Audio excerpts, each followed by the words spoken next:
सर्वांना सुप्रभात. पुन्हा एक वार परमेश्वराच्या नावाला धन्यवाद. आपण या शाबाशाळेच्या धड्याच्या दालनामध्ये सहभागी झाला आहात म्हणून आम्ही आपल्या सर्वांचं स्वागत करत आहोत. या तिमाहीच्या धड्याकडे जात असताना दालनामध्ये उपस्थित असलेले सदस्य यांचा परिचय करून घेऊया. माझ्या उजव्या हाताला पास्टर अरुण जगताप आहेत. सलाम. माझ्याकडं या तिमाहीतला जो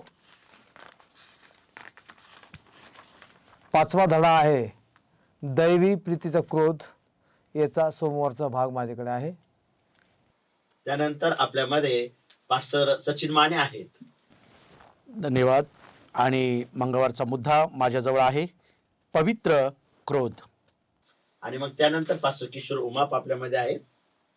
सलाम. माझ्याजवळ जो मुद्दा आहे, बुधवारचा मुद्दा आहे, देव स्वखुशीने दुःख देत नाही. आणि तसंच पास्टर नंदू खाजेकर देखील आहेत. ओके, धन्यवाद. माझ्याकडे दया दाखवा गुरुवारचा मुद्दा आहे. बर, आनंद वाटतो की दालनातील सर्व सभासद आपल्या संघ त्या दालनामध्ये जुडल्या गेलेले आहेत. आजच्या धड्याचं शीर्षक आहे दैवी प्रीतीचा क्रोध. आणि आजचा धडा बऱ्यापैकी गेलेल्या धड्यावर आधारित आहे. आपण गेल्या आठवडे बघितलं तळमळ असणारा देव किंवा दया असणारा देव, आणि आज त्याच्यातलाच एक भाग आपण बघणार आहोत. तत्पूर्वी धड्याकडे जाण्या अगोदर आपल्यामध्ये पास्टर जगताप आहेत. ते आपल्यासाठी 2 शब्दाची प्रार्थना करतील. आपण प्रार्थना करूया. सकल विश्वाच्या निर्माणकर्त्या माझ्या स्वर्गीय महादेवा, आज या सकाळच्या प्रहरी तुझ्या पवित्र अति पवित्र नावाला मी विशेष धन्यवाद देतो. देवा, जे या धड्यामध्ये सत्य तुझ्याद्वारे आमच्यापर्यंत पोहोचलेलं आहे, त्या सत्याचा उलगडा करणं जी जबाबदारी आमच्यावरती तू सोपवलेली आहेस. जरी जबाबदारी सोपवलेली आहेस, परंतु जबाबदारी स्वीकारलेली असताना जबाबदारी पार पाडण्यासाठी देवा आमचा दुर्बल हात तुझ्या सामर्थ्यशाली हातामध्ये आम्ही समर्पित करत आहोत. आम्हाला चालव आणि मार्गदर्शन कर. आणि जो धडा आम्ही शिकवणार आहोत तो प्रत्येकांपर्यंत पोहोचून त्यातून त्यांना योग्य ते मार्गदर्शन मिळावं अशी कृपा तू प्रदान कर. कारण विनंती ख्रिस्ताच्या द्वारे केली म्हणून तूच आहे. आमेन. जे सुवर्णवचन आजच्या धड्यासाठी येत आहे ते आहे स्तोत्र याचा 78वा अध्याय आणि 38व वचन. आपल्याला पाहायला भेटतं, पण तो कनवाळू असल्यामुळे त्यांच्या अपराधांची क्षमा करीत असतो. तो नाश करीत नाही. तो आपला कोप वारंवार आवरितो. आपला सगळा संताप भडकू देत नाही. पवित्र शास्त्र देवाचं वर्णन करत असताना एक प्रेमळ आणि दयाळू आणि लोकांसंबंधित तळमळ असलेला परमेश्वर असा सादर करत असताना आपण लोक नेहमी परमेश्वराचा कनवाळूपणा साजरा करत असतो. पण पुष्कळ वेळा देवाच्या क्रोधाचा विचार करत असताना ही कल्पना बेचैन करते. आणि म्हणून आज आपण देवाच्या प्रीतीचा क्रोध आणि देवाची प्रीती याची सांगड घालत असताना आपण बघणार आहोत का दैवी प्रीतीचा क्रोध नेमका काय आहे. कारण का पवित्र शास्त्र परमेश्वराला देव प्रीती आहे असं सादर करतं. काही लोक दावा करतात की जुन्या कराराचा परमेश्वर हा क्रोधाचा आहे, तर नवीन कराराचा परमेश्वर हा प्रीतीचा देव आहे. आणि आपल्याला पाहायला भेटतं का दैवी क्रोध हा एक फक्त प्रतिसाद आहे दुष्टाच्या विरोधात. आणि हा प्रतिसाद दैवी आहे, देवाचा आहे. कारण का दुष्टपणा देवाच्या उपस्थित राहू शकत नाही. जो देव प्रीती आहे तो दुष्टपणाला क्रोधित होतो. आणि स्पष्टतेमध्ये बोलायचं ज्याचं कारण का देव प्रीती आहे. म्हणजे थोडक्यात दुष्टता ही प्रीतीच्या विरोधात आहे. येशूने स्वतः दुष्टाविरुद्ध आपला राग व्यक्त केलेला आपल्याला नवीन करारात पाहायला भेटतो. देवाचा क्रोध हा नेहमी त्याचा पवित्र गुण व प्रेमळ प्रतिसाद दुष्टाई व अन्याय ह्या विरुद्ध आहे. दैवी क्रोध हा पवित्र संताप आहे जो परिपूर्ण चांगुलपणा आणि प्रीतीद्वारे प्रेरणा देतो आणि ती सर्व उत्पत्तीच्या भरभराटीचा प्रयत्न करतो. देवाचा क्रोध हा केवळ दुष्टाई व अन्याय या प्रीतीचा योग्य प्रतिसाद आहे आणि दुसरं काहीच नाही. दुष्टाई देवाला दुष्टाईचे बळी व त्याचे विरोधक यांच्या विरोधात भडकावते. दैवी क्रोध हा देवी प्रीतीचा दुसरे वक्तव्य आहे. आणि या परिचयाने आपण रविवारच्या सत्रामध्ये जात आहोत. रविवारचं सत्र आहे दुष्टाईद्वारे दुःख होणे. दुष्टाईद्वारे दुःख होणे. परमेश्वर हा प्रीतीचा आहे, दयाळूपणाचा आहे, कनवाळू आहे. शास्त्र परमेश्वर मंद क्रोध आहे असं सादर करत आहे. पण त्याचबरोबर या मंद क्रोध परमेश्वराला पापाचा आणि दुष्टपणाचा तिटकार आहे आणि त्याला तिरस्कार आहे. खऱ्या अर्थाने जो खरी प्रीती प्रदर्शित करतो किंवा ज्याच्या अंतःकरणामध्ये खरी प्रीती आहे तो नेहमी त्याला नेहमी ईर्ष्या असते. कारण का प्रीतीला व्यक्त करण्यासाठी ईर्ष्या हे व्यक्त करण्याचं एक साधन आहे. तीव्र भावना, तळमळ भावना ही देवाच्या वतीने देवाने दाखवलेली तीव्र भावना आहे, ज्याला आपण दैवी क्रोध म्हणतो. आणि देव ही तीव्र भावना आशांच्या वतीने व्यक्त करतो, ज्यांच्यावर जुलूम झालेला आहे, ज्यांच्यावर अन्याय झालेला आहे, अशा लोकांच्या वतीने परमेश्वर हा क्रोध व्यक्त करत आहे. देव दुष्टाईचा तिरस्कार करतो, कारण दुष्टाई नेहमीच त्याने निर्माण केलेल्या निर्मितीचा नाश करण्याच्या हेतूने असतो. हानी पोहोचवते. वारंवार क्रोधाला प्रवृत्त करण्यात, देवाच्या क्रोधाला प्रवृत्त करण्यात येतात. लोक देवाविरुद्ध बंड करतात आणि दुष्टाई करतात. काही वेळेस हा क्रोध, हा बंड फार भयानक आहे, फार जबरदस्त आहे. जसं की लहान लेकरांचा बळी आणि नजरेत असणाऱ्या इतर गोष्टींचा तिटकारा. दुसऱ्या शब्दात जर सांगायचं तर देवाला घृणा वाटते दुष्टपणाबद्दल. आणि इस्रायल लोकांच्या जीवनामध्ये त्यांच्या जीवनातून आपल्याला हे उदाहरण पाहायला भेटतं का ज्या वेळेस इस्रायल राज्याने बंड केलं, देवाचा क्रोध त्यांच्या त्या बंडाला दैवी क्रोधाचा प्रतिसाद भेटला.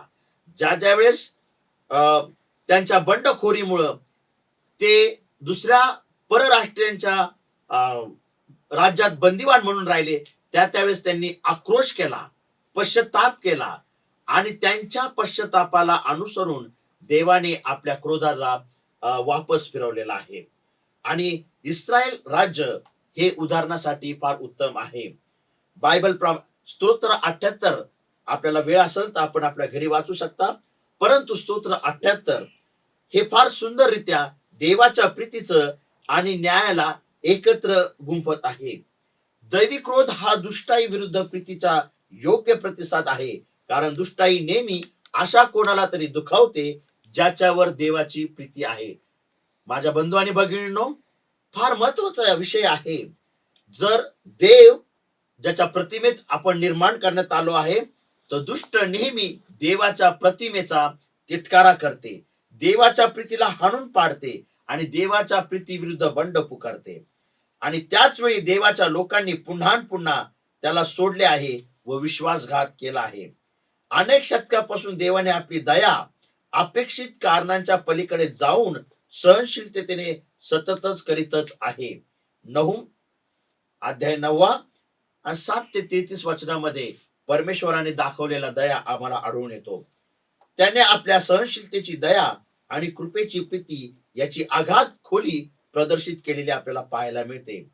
स्तोत्र 78 आणि 38 प्रमाणे देव खरोखर कनवाळू आहे.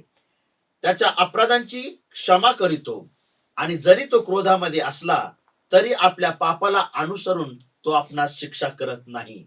आणि जर परमेश्वराला आपल्या पापाला अनुसरून जर शिक्षा करायची तर कदाचित आपण इथे जिवंत नसतो प्रियांनो. आणि म्हणून तो नेहमी आपला राग आवरितो आणि आपल्या रागापासून वळतो, कारण का परमेश्वराचा क्रोध हा फक्त देवाच्या प्रीतीचा दुष्टाबद्दल असलेला एक प्रतिसाद आहे. खात्रीने इतरांवर केलेला दुष्टपणा पाहून तुम्हास राग आला असेल. ही भावना देवाचा दुष्टाईच्या विरोधातला क्रोध समजण्यासाठी आम्हास कशी मदत करतो. मानवी स्वभावाला साहजिक आहे, क्रोध येतो. आणि ज्यावेळेस येशू ख्रिस्त मानव म्हणून या पृथ्वीतला भूतलावर होता, त्याला देखील क्रोध आलेला आहे. परंतु येशूचा क्रोध हा दैवी क्रोध होता.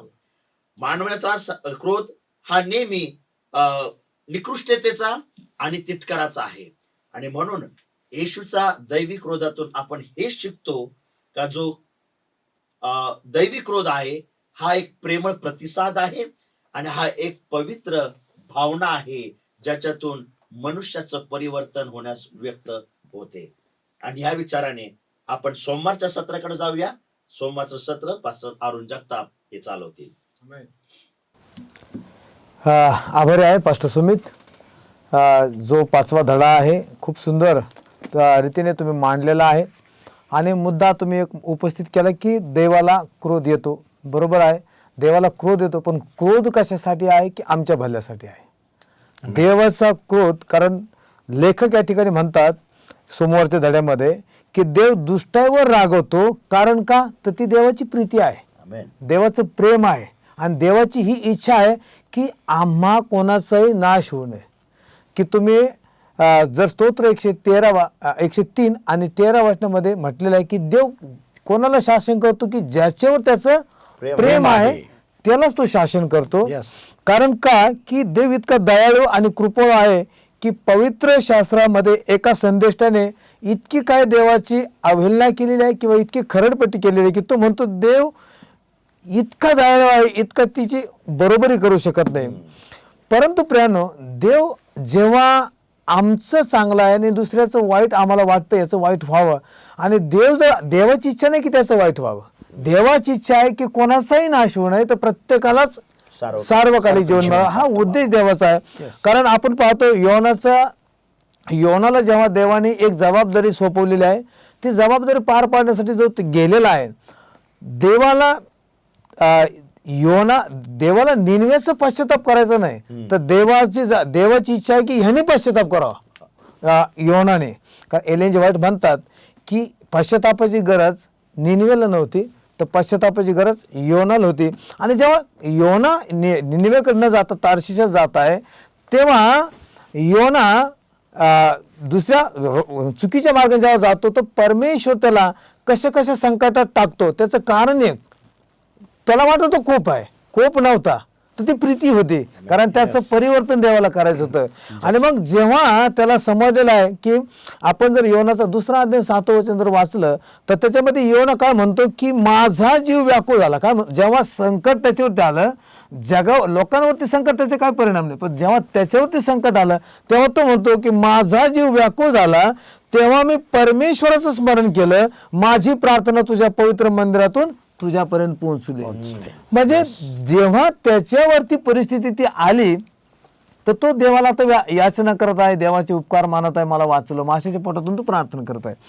परंतु जेव्हा 4था अध्याय जर योनाचा तुम्ही पाहिला प्रियानो, 4थ्या अध्यायामध्ये 1 ते 4 वचनामध्ये जर बघितलं, तर देव जेव्हा त्या निनवे शहराने पश्चाताप केलेला आहे, आशिरू लोक राहतात निनवे शहरामध्ये, आशिरू लोक आहेत, आणि योनाला वाटत आहे की ह्यांनी खूप त्रास दिलेला आहे. कोणाला? इस्रायल लोकांना, यहुदी लोकांना खूप त्रास दिलेला आहे. तर योनाला वाटतंय की ह्यांना माफ नको करायला, तर ह्यांना सजा व्हायला पाहिजे, ह्यांना त्रास व्हायला पाहिजे.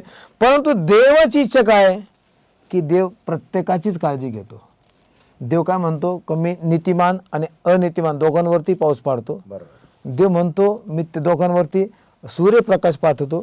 म्हणजे देवाकडे आवड निवड नाही, देव फक्त पश्चातापाचा भुकेलेला आहे. आणि जेव्हा हे लोक पश्चाताप करतात, तेव्हा निनिवेमध्ये जाऊन ह्याला राग येतो. कोणाला? योनाला राग येतो. आणि योना 1 ते 4 वचनामध्ये म्हणतो मला माहित होतं तू कसा आहेस, कृपाळू आहेस, तू कनवाळू आहेस आणि तू अनुताप पावणार देव आहेस. पण योनाला जे 1 ते 4 वचनामध्ये देव दाखवतो की जेव्हा ते एक वेल त्याच्या अंगावरती देव उगवतो आणि ते वेल काही क्षणामध्ये पुन्हा नष्ट होतं. देव एक उदाहरण म्हणून त्याला दाखवत आहे. मग योना पुन्हा मूर्छित होतो, त्रास होतो. मग देव त्याला दाखवत आहे की आता तुला त्रास व्हायला का तू दयामाया करत आहे. म्हणजे प्रियानो, मला हे सांगायचं आहे की पास्टर सुमितने जो मुद्दा मांडला की देव क्रोधिष्ट होतो, खरं आहे, क्रोधिष्ट होणं आमच्या हिताचं आहे, क्रोधिष्ट होणं आमच्या भल्याचं आहे. कारण क्रोधिष्ट झाला, मी एक उदाहरण तुम्हाला देतो. एक बाई एका एरियामध्ये राहत आहे आणि तिच्या समोर एक ग्राउंड आहे, मोकळं पटांगण आहे. त्या ठिकाणी 4 लेकरं खेळत आहेत. किती लेकरं खेळत आहेत? 4 लेकरं खेळत आहेत. आणि जेव्हा ती दरवाज्यातून बघते की लेकरं खूप सुंदर खेळत आहेत, पण तिला असं, तिच्या मनामध्ये अशा विचार येतात की आता मला यांना काहीतरी द्यावं, खाण्यासाठी यांना द्यायचं इच्छा तिची होते. आणि म्हणून ते आतमध्ये जेव्हा घरामध्ये चॉकलेट किंवा काही वस्तू घ्यायला जाते, पुन्हा जेव्हा ती दारामध्ये येते तर त्या बाईला ते लेकरं भांडण करताना दिसत आहेत, मारामाऱ्या करताना दिसत आहे, शिव्या देताना दिसत आहेत. मग तिला असं वाटतंय की मी आता जाऊन या 4ही लेकरांना फटके दिले पाहिजे. देऊ शकते का प्रेरणा? देऊ शकते पास्टर सुमित? ती 4 लेकरांना फटके देऊ शकते का? नाही देऊ शकत.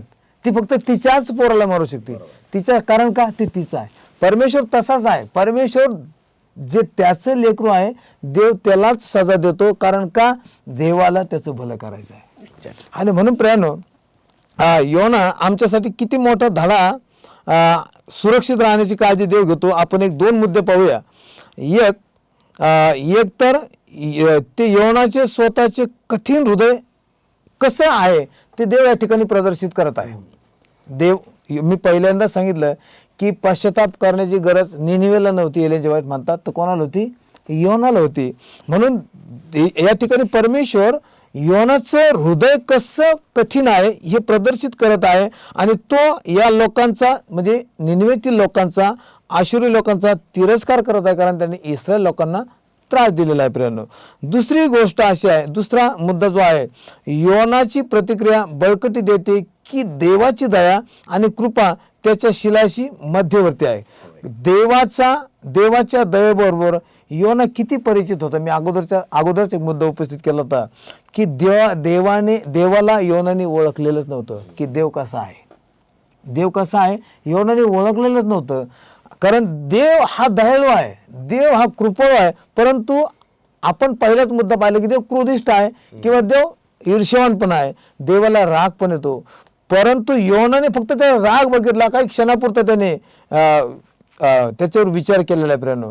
परंतु प्रियांनो, जेव्हा देवाला राग येतो, देव दया करतो. आणि जेव्हा आम्ही पश्चाताप करतो तेव्हा देव अनुताप करणारा देव आहे. हे योनाला ठाऊक होते की देव निनिवेवर न्याय आणण्यापासून माघार घेणार आहे. हे योनाला ओळखलं की देव त्यांना काय करत आहे? पश्चातापाची संधी देत आहे. आणि देवाने त्यांचा पश्चाताप पाहिलेला आहे. आणि म्हणून योनाला असं वाटत आहे की ह्यांना संधी नको आहे. आम्ही सर्व सेवक लोक आहोत. आम्हाला देवाने योनाची जबाबदारी दिलेली आहे की प्रत्येकांना आमची ही जबाबदारी आहे की सर्वांना पश्चाताप करायचं. कारण आजचा जो काळ आहे हा कृपेचा काळ चालू आहे. आणि कृपेच्या काळामध्ये आमचं रोजचं दैनंदिन जीवन हे पश्चातापी युक्त असलं पाहिजे. म्हणजे त्या काळी योना होता, आज आम्ही आहोत. म्हणजे आम्ही त्या ठिकाणी आम्हाला ठेवूया. जी योनाची जबाबदारी आहे ती आमची सर्वांची आहे प्रियांनो. आणि म्हणून योनाला ठाऊक होते की निनिवेवर न्याय आणण्यापासून देव माघार घेईल. देव सर्व लोक व सर्व राष्ट्र यांच्याबरोबर न्यायाने दया वर्तन करतो. कारण 2 पेत्राचा 3रा अध्याय आणि 9वं वचन जर वाचलं तर पेत्र सांगतो की देवाची इच्छा आहे की सर्वांनी पश्चाताप करावा. देवाची प्रबळ इच्छा आहे की प्रत्येकाने पश्चाताप करावा. कारण प्रियांनो, देव हा कृपाळू आहे, देव हा कनवळू आहे. आणि प्रियांनो, देव हा अतिशय सहनशील आणि धीराचा आहे. ज्या हाताने आदमाला निर्माण केलं, ज्या हाताने हवेला निर्माण केलं प्रियांनो, जेव्हा त्यांच्याकडून पाप घडलं तर तो शाप दिला नाही, त्याने शाप नाही दिला, तर उलट त्यांना देवाने चर्मवस्त्र दिलं. त्यांचं पाप झाकलं, त्याने झाकलं. आणि म्हणून मला हे यातून दाखवायचं आहे, या धड्यातून मुद्दा हाच मला मांडायचा आहे की देवाला राग लवकर येत नाही. आणि जरी राग आला तर देव त्याच्यावर उपाय सुद्धा करतो. का? तर आम्ही सर्व देवाचे लोक आहोत. म्हणून आपल्याला हे धड्यातून लेखकाला हे सांगायचं आहे की देवाला राग येत नाही आणि आला तरी देव माफ करतो. आमेन. पास्टर जगताप यांचे फार आभार मानतो का त्यांनी योनाचं उदाहरण दिलेलं आहे आणि योना हे एक जिवंत उदाहरण आहे याचं की दैवी क्रोध काय आहे आणि मानवी क्रोध काय याचं जिवंत उदाहरण आहे. आणि या विचाराने आपण पुढे जाऊया मंगळवारच्या सत्राकडे जे की पास्टर सचिन माने चालवणार आहेत.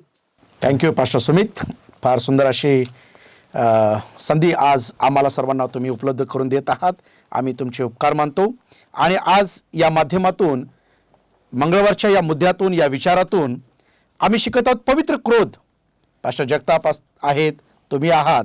तुम्ही दोघांच्या विचारातून या मुद्द्यातून तुम्ही फार सुंदर असे तेच मुद्दे तुम्ही मांडत आहात आणि तोच विचार पुढे घेऊन लेखक आम्हाला काहीतरी शिकवत आहे, सांगत आहे आणि या विचारातून इथं बोलत आहे की क्रोधाचे अनेक प्रकार आहेत. लेखक म्हणत आहे अनेक क्रोध आहेत दिसत आहेत जगामध्ये आणि जगी क्रोधाने नाश झालेला आम्ही पाहिलेला आहे. आमेन. परंतु देवाचा जो क्रोध आहे त्या क्रोधाने काय दिसलेले आहे, प्रीती प्रकट झालेली आहे. बरोबर. पास्टर जगताप थोड्या वेळपूर्वी हे बोलले की देवाच्या प्रेमामध्ये क्रोधामध्ये प्रेम दिसत आहे आणि तोच मुद्दा या ठिकाणी घेऊन येत आहेत लेखक आणि तो मुद्दा चर्चासाठी आपल्या समोर मांडलेला आहे. आणि फार सुंदर असं उदाहरण पास्टर जगताप यांनी दिले आणि तसंच एक उदाहरण या ठिकाणी दिलेलं आहे की पास्टर खाजेकर साहेब की आज मलाही देवबापांनी सुंदर अशी लेकरे दिलेली आहेत. माझी लेकरं खेळत आहेत आणि खेळत आहेत, मी पाहत आहे आणि खेळत असताना लेकरं माझे अचानक कोणीतरी येऊन जर माझ्या लेकरांच्यावर जर हल्ला केला तर मी शांत बसावे काय? नाही. असंच देवाचं प्रेम दिसत आहे. यस, बरोबर आहे.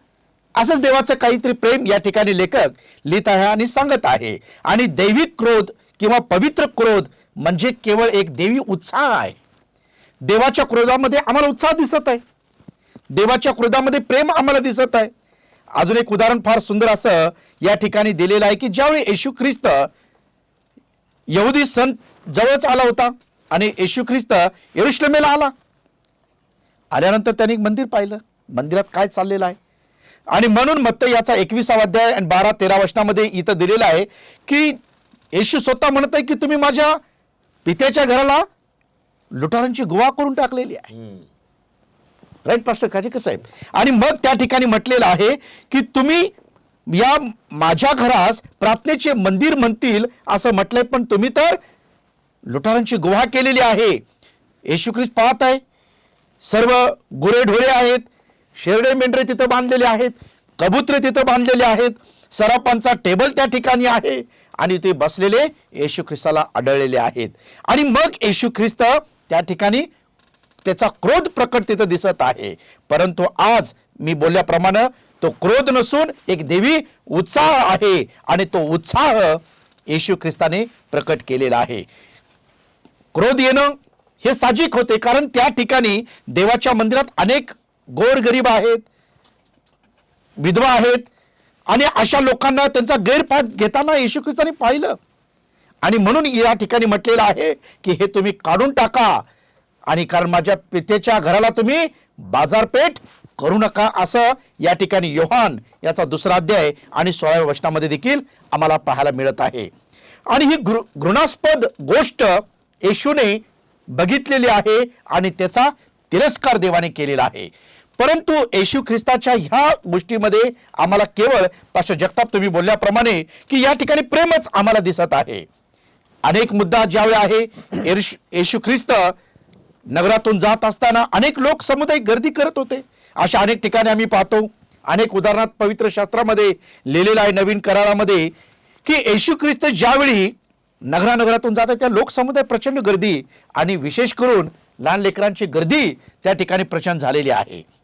आई वडील आपल्या लेकरांना आणत आहेत येशू ख्रिस्ताजवळ, पण आम्हाला चित्र दिसत आहे की त्याचे शिष्य काय करत होते, लेकरांना दटावत होते, त्यांना बाजूला ढकलत होते.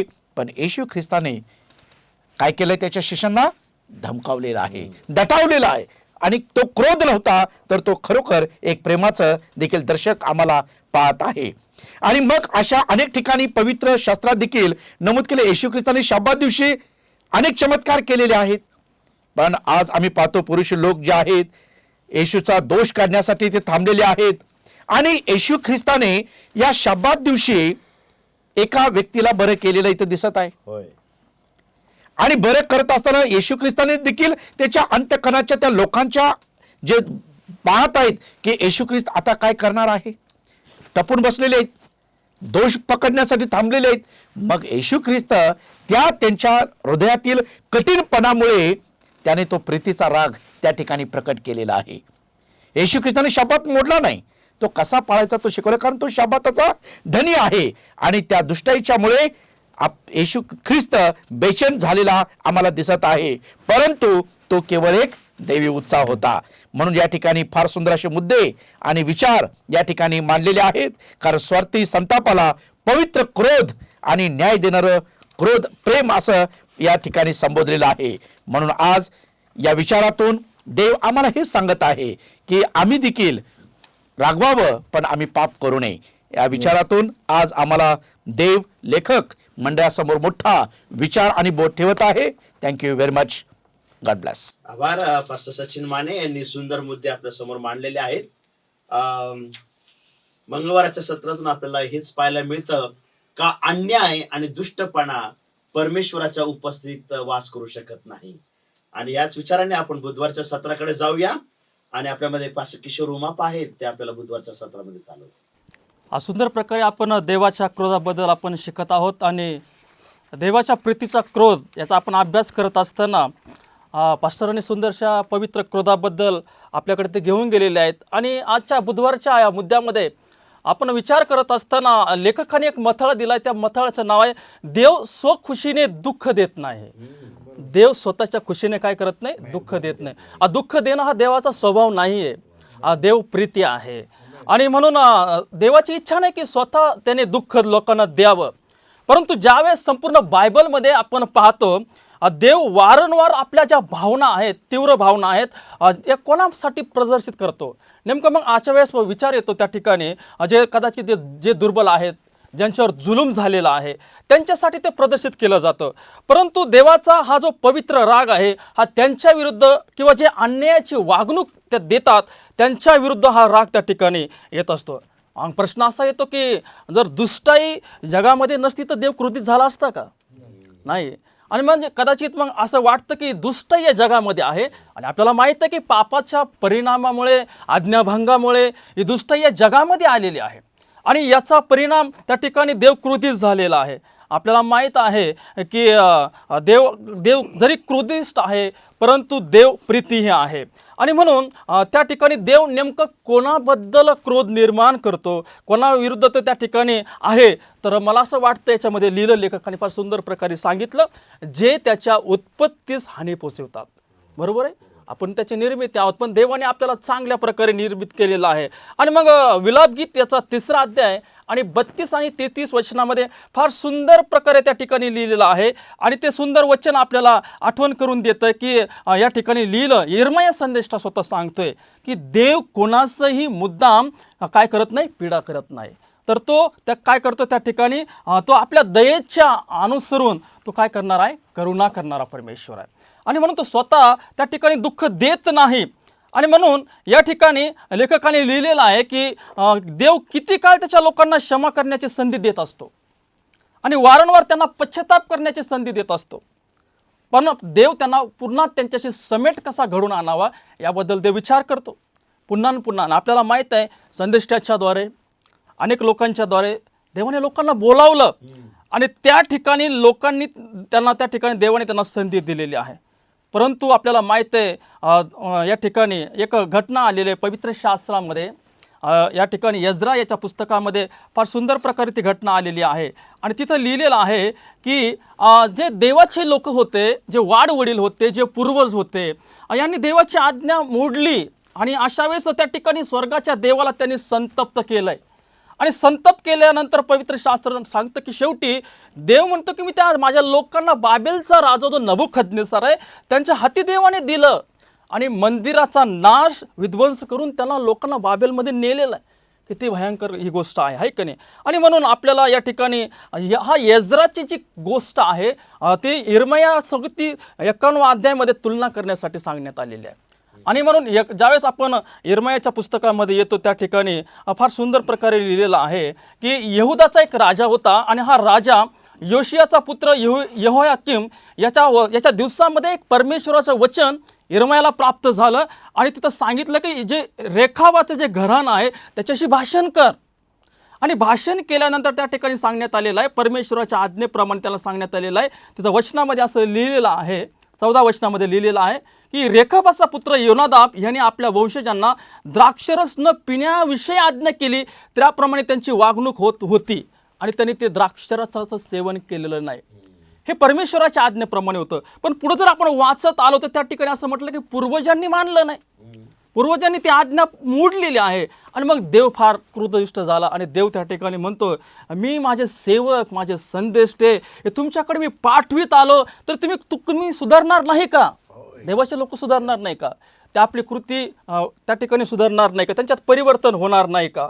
आणि अशा वेळेस देव त्यांना एक सल्ला देतो, अहो तुम्ही कुमार्गापासून वळा, अन्य देवापासून वळा, इतरांपासून बाजूला व्हा, आपलं वर्तन सुधारा, अशाबद्दल त्या ठिकाणी सांगत आहे.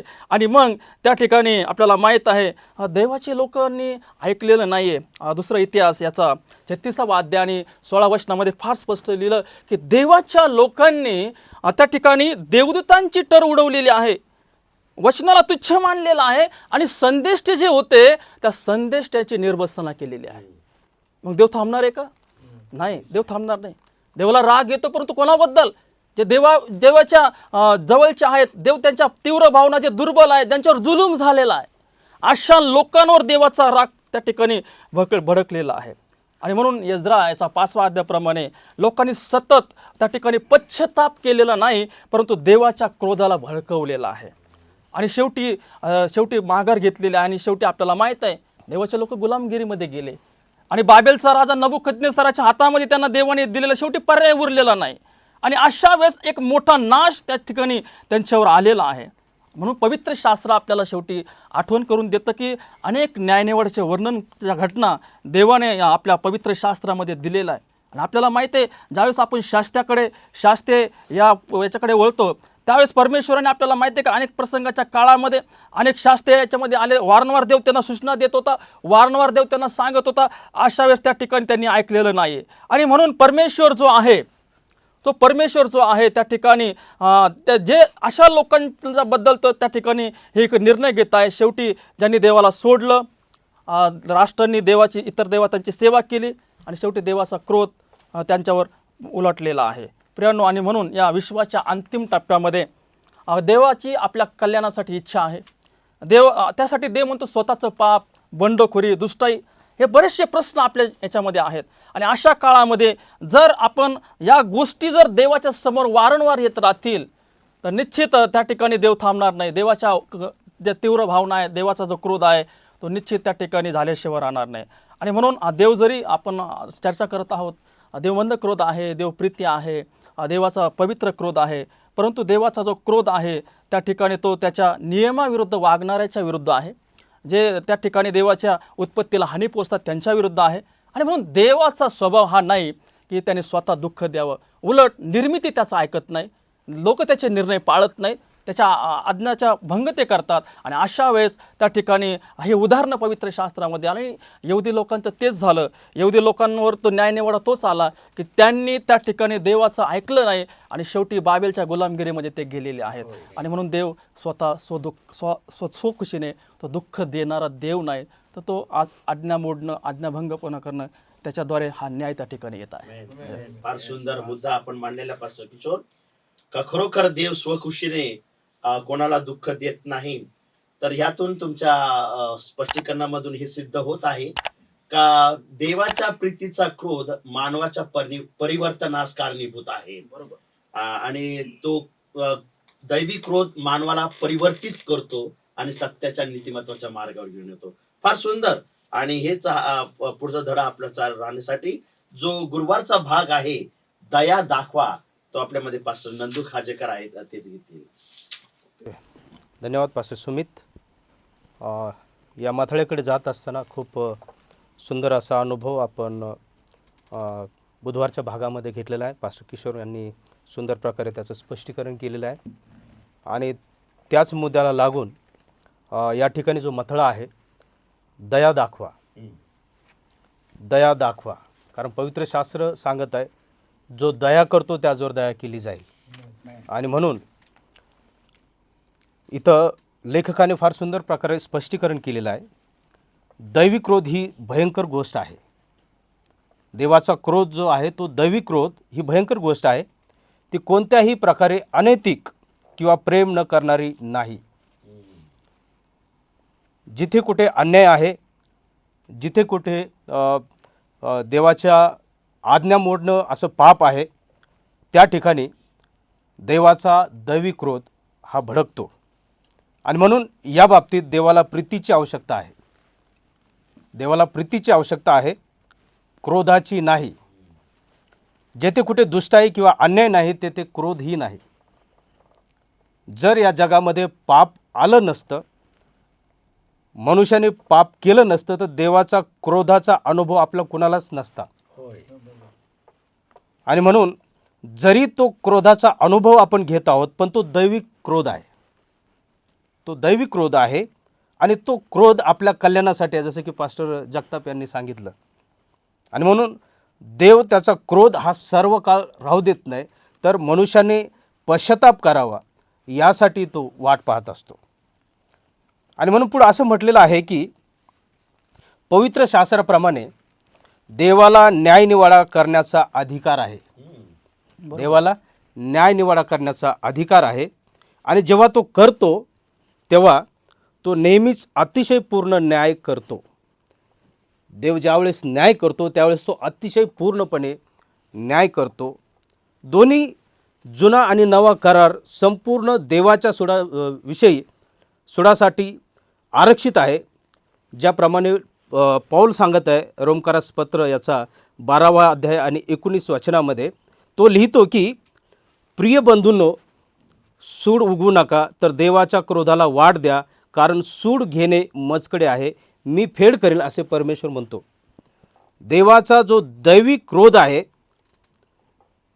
तो क्रोध, त्याला आपण आडवं येऊ नये. आणि आपण बघतो की आपल्या भयंकर पापाची जी शिक्षा होती आपल्यासाठी, ती देवाने त्याच्या पुत्रावरती लादलेली आहे. प्रभू येशू ख्रिस्ताने दैवी क्रोधाचा अनुभव घेतलेला आहे. ज्यावेळेस आपण मत्तयाचा 26वा अध्याय आणि 38 ते 39 वचने बघतो, या भूतलावरती शेवटल्या अंतिम टप्प्यामध्ये येशू ख्रिस्त येत असताना इथं असं म्हटलं की ज्यावेळेस तो गेतसेमने बागेमध्ये प्रार्थनेसाठी जातो, तेव्हा त्याने त्यास म्हटले, माझा जीव मरणप्राय अति खिन्न झाला आहे.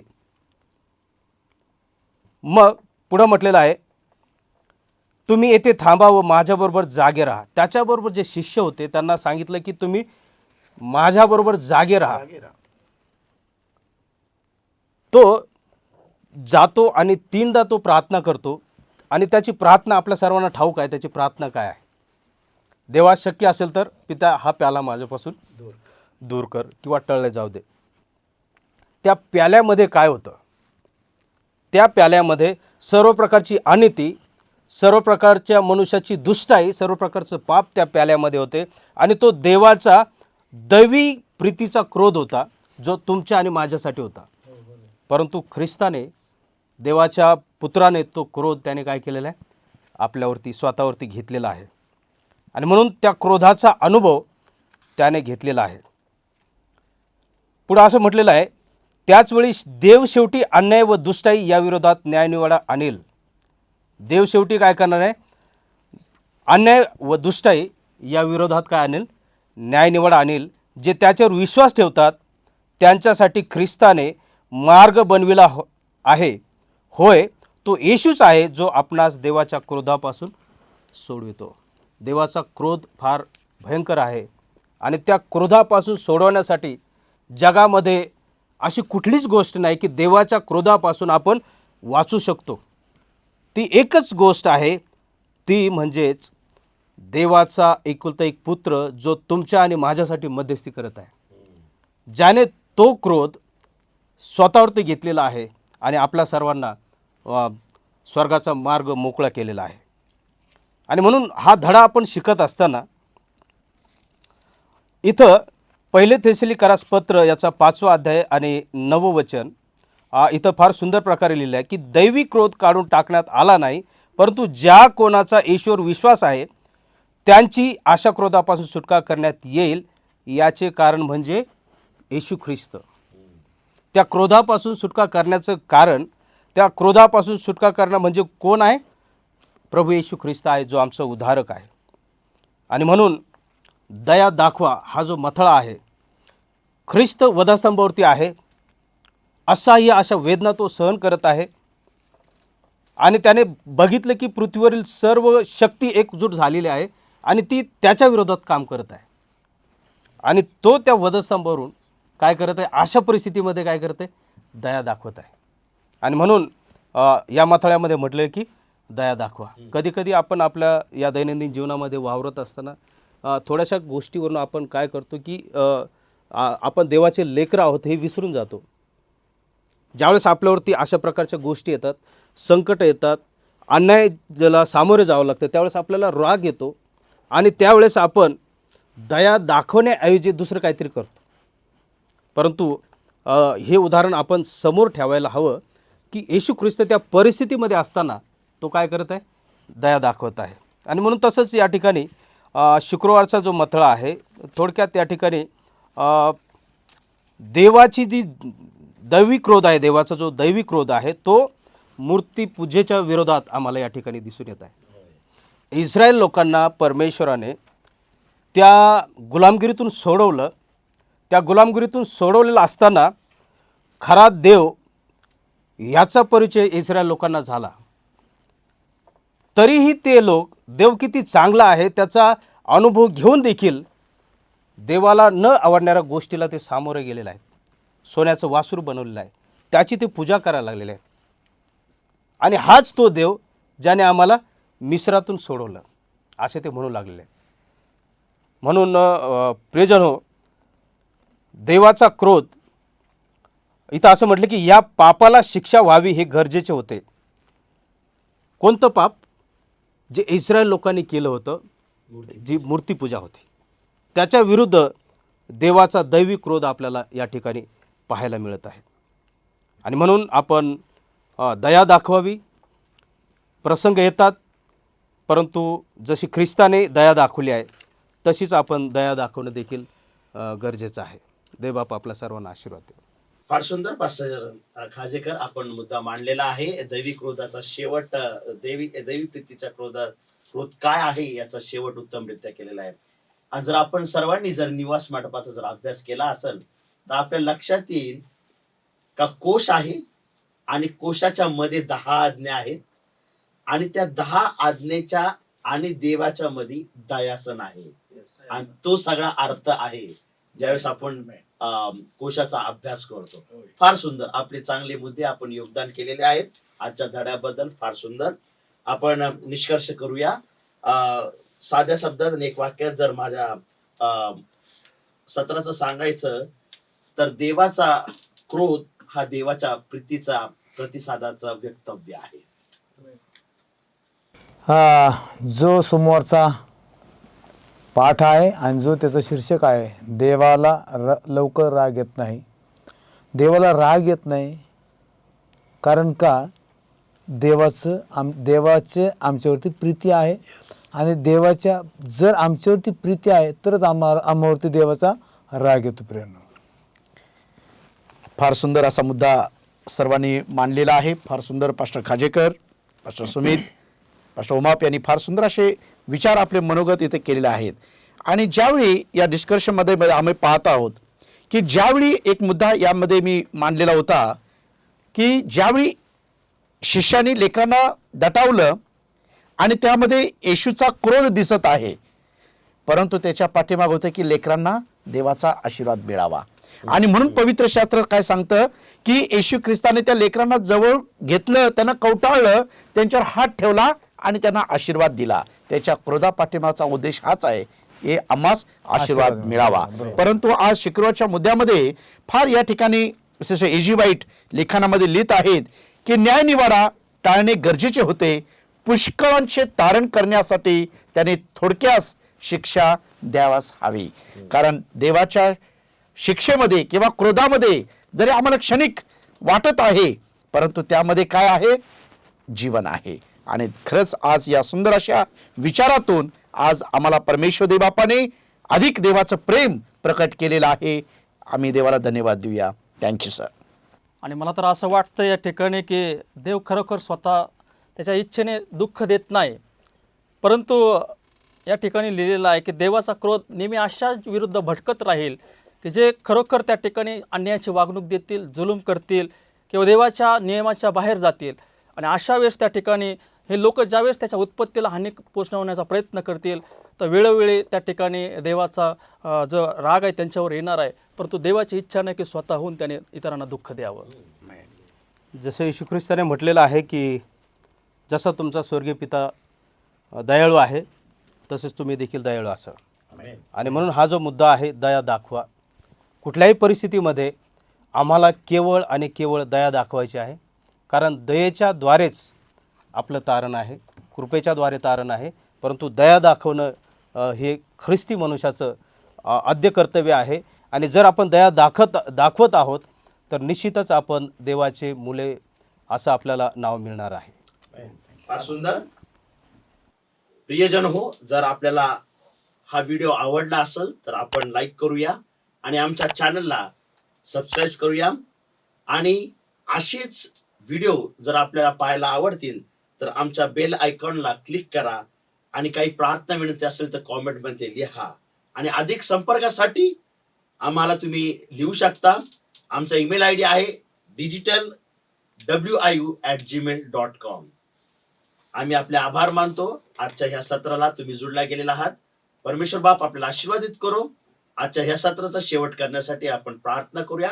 आपल्यामध्ये पास्टर उमाप आहेत, मी त्यांना विनंती करेन की ते प्रार्थना करतील. आपण प्रार्थना करूया.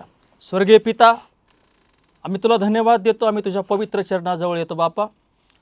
आज प्रभू तुझी प्रीती आमच्यासाठी प्रगट झालेली आहे आणि म्हणून तुझा दैविक क्रोध परमेश्वर आज जरी संपूर्ण जगावर आहे, याचं कारण म्हणजे आमचं पाप, आमचा आज्ञाभंगपणा आणि आम्ही तुझ्या नियमाच्या विरुद्ध जाणं. पण पिता, आज आम्ही तुला धन्यवाद देतो की तुझा प्रिय पुत्र प्रभू येशू ख्रिस्त जो आमच्यासाठी आहे, तो वधस्तंभावर टांगला गेला आणि मारला गेला आणि पुन्हा उठला. प्रभू, त्याच्या प्रीतीच्या द्वारे आम्ही त्या क्रुसाजवळ येतो. आणि परमेश्वर, तो आम्हाला सहाय्य केलंस आजच्या संपूर्ण धड्यामधून चालवण्यासाठी. पिता, हा शाबात परमेश्वर आणि ही उपासना तो आमच्यासाठी आणि विशेष करून इतरांसाठी तो आशीर्वादाची कर. जे ऐकत आहेत, जे पाहत आहेत परमेश्वर, जे आपल्या येशू ख्रिस्ताला तारणारा म्हणून स्वीकारत आहेत, प्रभू अशा सर्वावर दया कर. कारण तू दयेचा सागर आहेस, तू दुःख देणारा देव नाहीस, तू प्रीतीचा सागर आहे. तुला लवकर क्रोध येत नाही परमेश्वरा, आणि तुझा क्रोध हा पवित्र क्रोध आहे. आणि म्हणून परमेश्वरा, या विषयाला अनुसंगून पिता आम्ही तुझ्या चरणाजवळ येतो. तो आम्हाला सर्वांना सहाय्य कर आणि तुझा आशीर्वाद आमच्या समवेत असू दे. कारण ही प्रार्थना येशू ख्रिस्ताच्या नामात केली आहे. आमेन.